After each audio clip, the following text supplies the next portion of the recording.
আজ আমরা আলোচনা করব ইতিহাসের পরের টপিক ডাইনি বিদ্যা থেকে সামাজিক মুক্তি। এই ডাইনি ডাইনি বা উইচ ইংরেজিতে যাদেরকে বলা হয়, সেই শব্দটার সাথে আমরা ভীষণভাবে পরিচিত। কম বেশি সবাই আমরা এই শব্দটা শুনেছি। খুব সাধারণ ব্যাখ্যায় ডাইনি বলতে এমন কোনো মহিলাকে বোঝানো হয় যিনি অতি প্রাকৃত উপায়ে কোনো রকম জাদুর মাধ্যমে মানুষের ক্ষতি করে থাকেন, তাদেরকে ডাইনি বলা হয়। জাদুকর বলতে বা জাদুর মাধ্যমে বলতে আমি কিন্তু ম্যাজিশিয়ান বলছি না, তাদের হাতের সাফাইয়ের একটা কাজ চলে সেরকম জাদু নয়, এমন কোনো তন্ত্র মন্ত্রবিদ্যার আলোচনা যেটার দ্বারা মানুষের শুধুমাত্র ক্ষতিই করা হয়, তাদেরকেই ডাইনি বলা হয়, যারা এই ধরনের ক্ষতির কাজটা করে থাকেন। ডাইনি শব্দের ইংরেজি প্রতিশব্দ হচ্ছে উইচ। উইচ শব্দটা ইংরেজিরই উইস শব্দ থেকে এসেছে, যার অর্থই হচ্ছে মহিলা জাদুকর, ফিমেল ম্যাজিশিয়ান।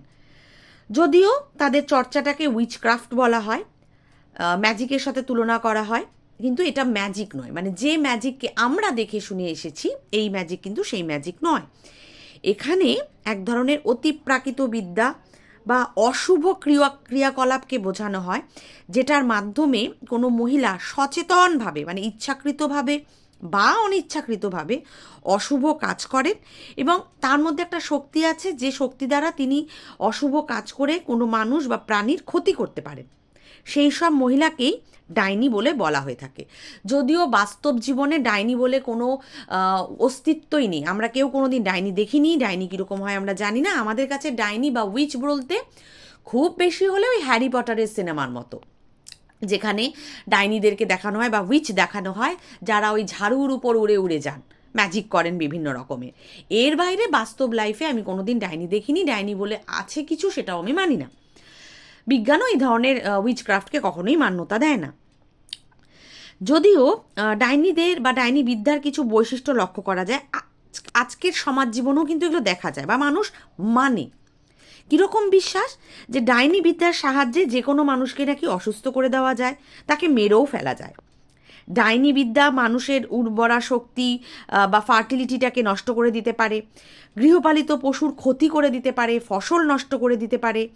ডাইনিরা নানা রকমের গোপন বিদ্যা নিজেদের কাছে নাকি রাখতে পারে, যে গোপন বিদ্যা দিয়ে ডাইনিরা মানুষ বা যে কোনো প্রাণীর ফসলের ক্ষতি করতে পারে। ডাইনিরা নাকি এক স্থান থেকে অন্য স্থানে শূন্যে ভেসে যাতায়াত করতে পারে। তারা ঝাড়ুর ওপরে, যেটা আমি একটু আগে বলছিলাম হ্যারি পটারে যেরকম দেখানো হয়, ঝাড়ুর ওপরে বসে সবাই এক জায়গা থেকে আরেক জায়গায় চলে যায়, এরকম নাকি ডাইনিরা করতে পারে। এরকম কোনো মানুষ আমি আজ পর্যন্ত দেখিনি। আমি কনফার্ম এই বিষয়ে যে তোমরাও কোনো দিন দেখোনি, কিন্তু যারা এগুলোতে বিশ্বাস করেন তারা এগুলো মানেন। ডাইনি বিদ্যা চর্চা করার জন্য নাকি ঝাঁটা, ছেঁড়া জুতো, পুরনো ছেঁড়া জামা কাপড় এগুলো ব্যবহার করা হয়। ডাইনিরা যে কোনো রকমের পশুর চেহারা ধারণ করতে পারেন। অনেকে আবার ডাইনিদেরকে ক্যানিবল বা নরমাংসভোজী, মানুষের মাংসও নাকি খায় তারা, এরকমও বলে থাকেন। ডাইনি বিদ্যা কাইন্ড অফ জাদুর মতো, কারণ সেটা দেখা যায় না, বৈজ্ঞানিক কোনো প্রমাণ নেই। তো জাদুর ক্ষেত্রেও দু ধরনের জাদু মানুষ বিশ্বাস করে থাকে, একটা সাদা জাদু আর একটা হচ্ছে কালা জাদু বা কালো জাদু, বা যেটাকে আমরা ইংরেজিতে ব্ল্যাক ম্যাজিক বলে থাকি। সাদা জাদু কোনগুলো? যেগুলো মানুষের উপকারের জন্য মানুষ তন্ত্রমন্ত্র চর্চা করে এবং সেটা দিয়ে মানুষের উপকার করে থাকে, সেগুলোকে সাদা জাদু বলা হয়, হোয়াইট ম্যাজিক। ব্ল্যাক ম্যাজিক ওই ভুডু চর্চা, বিভিন্ন ধরনের তন্ত্রমন্ত্রের চর্চা। ভুডু বলতে দেখবে অনেক সময় বিভিন্ন সিনেমাগুলোতে দেখানো হয়, একটা কালো কাপড় দিয়ে কোনো মানুষের আকৃতি দেওয়া একটা পুতুল তৈরি করা হয়, লেবু, লঙ্কা এই জাতীয় জিনিস ব্যবহার করা হয়। তারপর ধরো ওই পিন, আলপিন টাইপের পিনগুলো ওই পুতুলের প্রাণের মধ্যে, পুতুলের আকারের মধ্যে ফুটিয়ে ফুটিয়ে দিয়ে মানুষের নাকি ক্ষতি করে দেওয়া হয়। এই ধরনের যে চর্চাগুলো হয় এগুলোকে বলা হয় কালো জাদু বা কালা জাদু, বা ইংরেজিতে ব্ল্যাক ম্যাজিক। এরকম দু ধরনের ম্যাজিক বা দু ধরনের জাদু পৃথিবীতে ভীষণভাবে প্রচলিত ছিল, বা এখনও মানুষের বিশ্বাসে হয়তো প্রচলিত আছে। ডাইনি বিদ্যা বিভিন্ন সময় বিভিন্ন জনগোষ্ঠীর মধ্যেই কিন্তু দেখা যায়।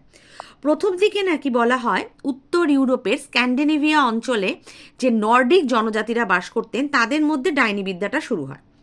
তারপর ধীরে ধীরে গ্রিসে ডাইনি বিদ্যা ছড়িয়ে পড়ে, বিশেষ করে সেই সমস্ত দেশের মানুষদের মধ্যে বেশি ছড়িয়ে পড়ে যারা প্রকৃতি পূজা বা অতিপ্রাকৃত পূজায় বিশ্বাসী ছিল। আমি আগেও বলেছি বহুবার, ভারতবর্ষ, রোম, গ্রিস, এই সমস্ত দেশগুলোতে কিন্তু প্রচণ্ড পরিমাণে প্রকৃতি পুজো করা হতো। আর যেখানেই প্রকৃতি পুজো সেখানেই এই ধরনের অতিপ্রাকৃত চর্চাগুলো কিন্তু করা হয়। ফলে গ্রিসের আদিম বিজ্ঞানেও কিন্তু এই ডাইনি বিদ্যার কথা বলা হয়েছে। তবে গ্রিসের ডাইনিরা যে সবসময় মানুষের খারাপ করতেন তা না, কখনো কখনো তারা নাকি ভালোও করতেন। ডাইনিরা নাকি চাইলে মানুষকে পশুও বানিয়ে দিতে পারতেন, এতই নাকি তাদের ক্ষমতা ছিল। এরপর রোমের ডাইনি বিদ্যা, সেখানেও একই রকমের। বলা হয় ডাইনিদের মধ্যে বিভিন্ন রকমের ভাগ ছিল। সম্ভ্রান্ত মানে অভিজাত পরিবারের সুন্দরী যুবতীরাও নাকি ডাইনি হতে পারতেন, আবার অসুন্দর পৌঢ়া মানে বয়স্ক মহিলারাও নাকি ডাইনি হতে পারতেন। রোমান সম্রাট জুলিয়াস সিজার, তিনি নাকি এগুলোর ব্যাপারে একেবারে উদাসীন ছিলেন, গুরুত্বই দিতেন না। তবে অগাস্টাস সিজার যখন সম্রাট হয়েছিলেন, তিনি আবার ডাইনি বিদ্যাটাকে বিশ্বাস করতেন। একটা সময় তিনি বিরক্ত হয়ে গিয়েছিলেন ডাইনি চর্চাগুলোর ওপরে, কিন্তু পরবর্তীতে তিনি ভীষণ ডাইনিদের বিরোধিতা করেন। রোমান সাম্রাজ্যে এই প্রথা যখন প্রচণ্ড বেড়ে যায়, তখন তিনি মানে প্রায় ফোর্সফুলি এই চর্চাগুলোকে বন্ধ করে দেন। রোমান সম্রাট নিরো, তিনি ডাইনি চর্চা বা ডাইনি বিদ্যায় বিশ্বাসী করতেন। তার স্ত্রী, তিনিও ডাইনি চর্চায় বিশ্বাস করতেন, কিন্তু পরবর্তীতে ডাইনি চর্চাগুলো রোমেও কিন্তু আইন করে বন্ধ করে দেওয়া হয়। ইংল্যান্ডে ডাইনি চর্চা হতো। এখানে রাজাদের পরামর্শদাতা হিসাবে নাকি উইটিগা নামে এক ধরনের ডাইনিদেরকে নিয়োগ করা হতো, যারা এই ধরনের ম্যাজিক করতে পারতেন। তাদের থেকেই নাকি উইচ শব্দটা এসেছিল। উইচরাও সবসময় ক্ষতিকর হতেন না, তারাও ভালো হতেন, কিন্তু বেশিরভাগ ক্ষেত্রে আমরা ডাইনিদেরকে খারাপ হিসাবেই দেখে থাকি। ফ্রান্স, ইটালি, জার্মানি, স্পেন, বিভিন্ন দেশে বিভিন্ন সময় এই ডাইনি বিদ্যার চর্চা হতো। ফ্রান্সের যেমন বলা হয় ফ্রিডিগান্ড বলে এক রানী ছিলেন, যিনি নাকি নিজেই ডাইনি ছিলেন। ফ্রাঙ্ক জনসমাজে ডাইনি বিদ্যার প্রবণতা বাড়ার জন্য 500 খ্রিস্টাব্দে রাজা ক্লভিস তার আমলে সালিক ল নামে এক দেওয়ানি আইনবিধি নিয়োগ করেন, যেটার মাধ্যমে তিনি ডাইনি বিদ্যা চর্চাটাকে আইন করে নিষিদ্ধ করে দেন। তখন নিয়ম করা হয়, যদি কারোর ওপর ভেষজ প্রয়োগের কারণে, মানে ধরো জড়িবুটি, গাছপালা, এই সমস্ত ওষুধ টষুধ প্রয়োগের কারণে কোনো ব্যক্তির মৃত্যু হয়, তখন তাকে জরিমানা দিতে হতো, নয়তো যে এই ধরনের চিকিৎসা করতো তাকে আগুনে নিক্ষেপ করে মেরে ফেলা হতো। বা অন্যের উপরে যদি কেউ ডাইনি বিদ্যার চর্চা করে, তাকেও কিন্তু অপরাধী সাব্যস্ত করে প্রচুর পরিমাণে জরিমানা করা হতো। মানে কোনোভাবেই ফ্রান্স এই ডাইনি বিদ্যা চর্চাটাকে সাপোর্ট করেনি। ইতালিতেও ডাইনি বিদ্যা চর্চা হতো, এখানেও বেশ গতি পায় ডাইনি বিদ্যার চর্চাগুলো। ধীরে ধীরে ইটালির নানা চিত্রকলায়, ছবি আঁকার মাধ্যমেও ডাইনি বিদ্যার চর্চাগুলোকে দেখানো হতো। সেগুলোও পরবর্তীতে আইন করে করে রাজারা বন্ধ করে দেন। জার্মানিতে বলা হয়, জার্মানিতেও নাকি ডাইনি বিদ্যার চর্চা প্রচণ্ড বেড়েছিল। জার্মান যারা পৌত্তলিকবাদী ছিলেন, মানে যারা প্রতিমা তৈরি করতেন, তারা নাকি নানা রকমের কুৎসিত রহস্যজনক ডাইনি বিদ্যা সম্পর্কে আচার অনুষ্ঠান পালন করতেন। শয়তানের পুজো করতেন বা শয়তান বাদে জার্মানরা নাকি বিশ্বাসী ছিলেন। স্পেনেও ডেমোনোলজি বা প্রেত চর্চা শুরু করা হয়। ডেমন শব্দটার অর্থ হচ্ছে দৈত্য বা অসুর বা প্রেত, ভূত প্রেত এরকম। বলা হয় স্পেনেও এই চর্চাগুলো প্রচণ্ড পরিমাণে হতো। মুসলমানদেরকে বলা হতো এই সময় মুর। এদের মধ্যে কেউ কেউ আবার অপরসায়নবিদ, কেমিস্ট হিসেবেও পরিচিত ছিলেন। তারাও নাকি ডাইনি বিদ্যার চর্চা করতেন। ডাইনি বিদ্যা নাকি এতটাই পাওয়ারফুল হয়ে গিয়েছিল স্পেনে, যে যারা খ্রিস্ট ধর্মের ফাদার হতেন, পাদ্রী হতেন, তারাও নাকি একটা সময় অসুস্থ হয়ে যেতেন এই ডাইনি বিদ্যা চর্চার ফলে। বিভিন্ন সারা ইউরোপ জুড়ে সর্বত্র ডাইনি বিদ্যার চর্চা হতো। নানা রকমভাবে কুৎসিত, কদাকার, হিংস্র, নির্মম, নৃশংস চরিত্রের ডাইনিদের উল্লেখ কিন্তু সারা ইউরোপে বহু বহু জায়গায় পাওয়া গেছে। সেটা জার্মানি বলো, ফ্রান্স বলো, সব জায়গায়। ফ্রান্সে যেমন বিশেষ করে ফরাসি রাজা ছিলেন দ্বিতীয় হেনরি, তার রানী ছিলেন ক্যাথরিন দ্য মেডিচি। তাকেও বলা হতো তিনি এক জাদুকরের কন্যা ছিলেন। তিনি নাকি অসাধারণ ব্ল্যাক ম্যাজিক করতে পারতেন। তার ব্ল্যাক ম্যাজিকের একটা রিচুয়াল হতো, একটা উৎসব হতো, যেটাকে ব্ল্যাক মাস উৎসব বলা হতো। এই উৎসবে নাকি শিশু বলিও দেওয়া হতো, শিশু বিক্রি করা হতো। ক্যাথরিন দেশায়া নামে আরেকজন নারী ছিলেন, তাকেও বলা হতো তিনিও নাকি ডাইনি চর্চার সঙ্গে যুক্ত ছিলেন। মানে রানীরাই যদি ডাইনি বিদ্যা চর্চার সঙ্গে যুক্ত থাকেন, তাহলে সাধারণ মানুষ তো এগুলো চর্চা করবে। বিভিন্ন সময় ফ্রান্সে, জার্মানিতে, ইটালিতে এই ধরনের ডাইনি বিদ্যা চর্চা বা ডাকিনী বিদ্যা চর্চার প্রচুর প্রচুর উদাহরণ পাওয়া যায়। কিন্তু যদি আজকের দিনে দাঁড়িয়ে দেখো, এই জাতীয় কোনো প্রমাণ কিন্তু আমরা পাই না। ফলে আমরা কখনোই এই ধরনের ডাইনি বিদ্যার চর্চা, ডাকিনী চর্চা, কালা জাদু বা ব্ল্যাক ম্যাজিক এগুলোতে আমরা বিশ্বাস করি না, আমরা করবও না। সে যাই হোক, বিভিন্ন সময় বিভিন্ন যুগে যুগে ডাইনি বিদ্যার চর্চা হতো। 20 শতকের শুরুর দিকেও কিন্তু প্রচুর পরিমাণে ডাইনি বিদ্যা নিয়ে মানুষ আলোচনা করতেন। যেমন অ্যালেস্টাইন ক্রলে নামে একজন ব্যক্তি ছিলেন, তিনি নিজেকে দ্য গ্রেট বিস্ট বলতেন। তিনি ভাবতেন তার মাধ্যমেই ডাকিনী বিদ্যা চর্চা নাকি বেড়ে গিয়েছে। পশু বলি, শিশু বলি, নারীদের বলি, শারীরিক মানসিক নির্যাতন, অশ্লীলতা, সমস্ত নোংরামি এই ডাকিনী বিদ্যার আড়ালে করা হতো, যেগুলো স্বাভাবিকভাবে করা যাবে না।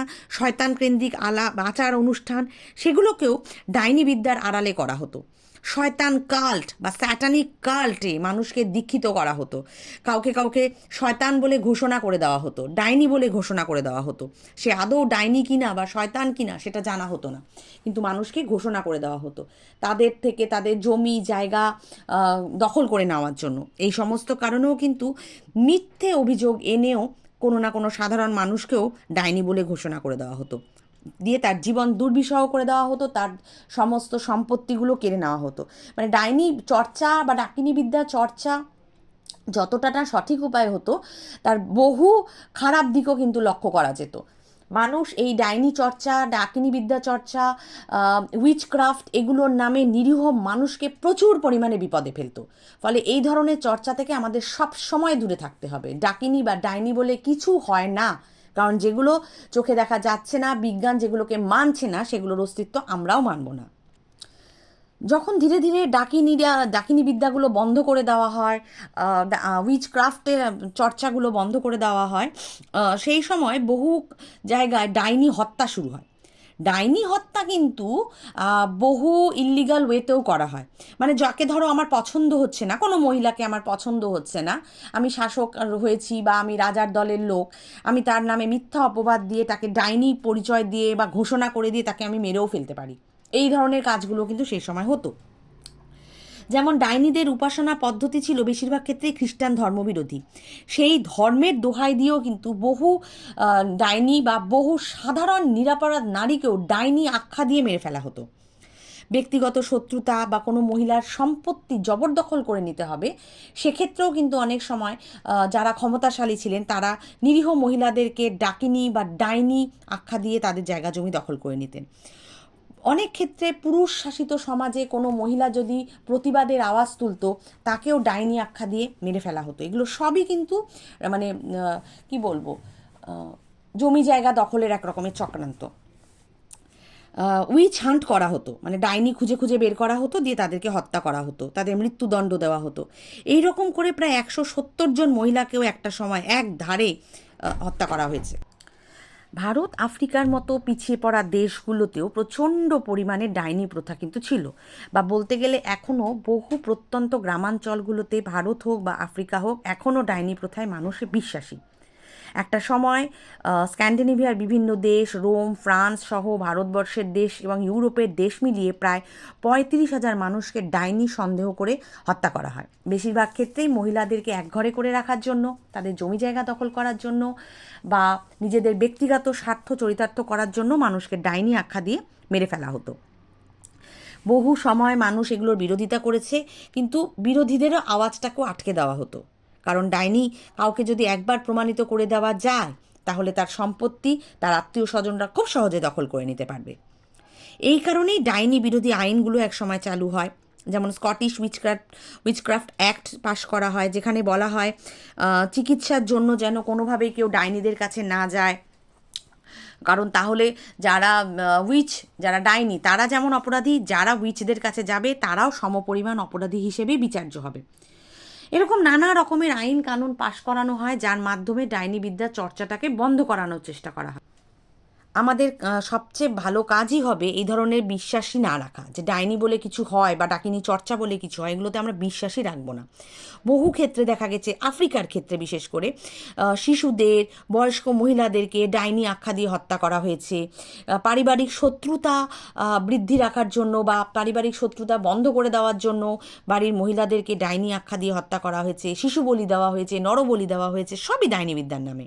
তবে এগুলো থেকে আমাদের বেরিয়ে আসতে হবে। কিভাবে? আমাদেরকে নিজেদেরকে বিজ্ঞান মনস্ক করে গড়ে তুলতে হবে। আমাদেরকে বুঝতে হবে এই ধরনের কোনো উইচক্রাফট, ব্ল্যাক ম্যাজিক হয়ই না, এটা সম্ভবপর নয়। ডাইনি বিদ্যার ক্ষেত্রে দারিদ্র বা দরিদ্র অনগ্রসর মানুষদের মধ্যে এই প্রবণতাটা বেশি। এগুলো থেকে আমাদের সরে আসতে হবে। আমরা যদি শিক্ষাগত যোগ্যতা পাই, অর্জন করি, শিক্ষিত হই, বিজ্ঞান বুঝি, আমরা ধীরে ধীরে ডাইনি বিদ্যা থেকে সরে আসবই। দ্বিতীয়ত, এটাকে ভাবতে হবে যে ডাইনি প্রথাটা একটা অমানবিক প্রথা, এটা চলতেই পারে না, এটা অবাস্তব, এটা হতেই পারে না। আমাদেরকে সেই কারণেও সরে আসতে হবে। অনেক ক্ষেত্রে রাজনৈতিক নেতারাও নিজেদের প্রভাব প্রতিপত্তি বৃদ্ধি করার জন্য এই ধরনের কুপ্রথাগুলোকে আশকারা দিয়ে থাকেন, প্রশ্রয় দিয়ে থাকেন। আমাদের সেখান থেকেও সরে আসতে হবে। কোনোভাবেই আমরা যারা পড়াশোনা জানি, শিখেছি, বিজ্ঞান মনস্ক মানুষ, আমরা কখনোই এই ডাইনি প্রথায় বিশ্বাস করব না। এবং এই ডাইনি চর্চা, ডাকিনী বিদ্যা চর্চা বা উইচক্রাফট যেটাই বলো না কেন, সেখান থেকে আমরা একেবারে সরে আসব। সরে এসে আমরা একটা বিজ্ঞান মনস্ক সমাজ গড়ে তুলব। তবেই আমরাও সুস্থ থাকব, আর সমাজ থেকে ডাইনি ডাকিনী নামের যে অপব্যাখ্যাগুলো রয়েছে সেগুলোও একটা সময় বন্ধ হয়ে যাবে।